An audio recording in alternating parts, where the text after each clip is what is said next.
மன்றத்தில் ஆவலோடு ஹனுமன் வந்தான் பக்தர் கூட்டத்தில். ராம கதை எழுந்து வரும் கோவில் மன்றத்தில் ஆவலோடு ஹனுமன் வந்தான் பக்தர் கூட்டத்தில். கதையை கேட்டதும் அவன் மகிழ்ச்சி கொள்கிறான்.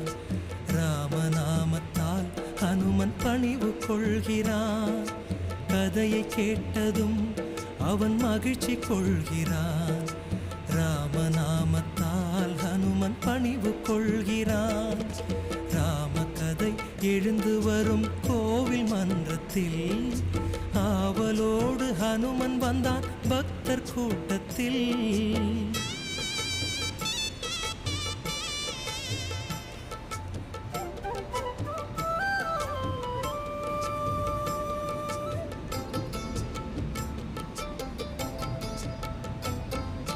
மிதிலை நகரம் கன்னி மாடம் அன்னை ஜானகி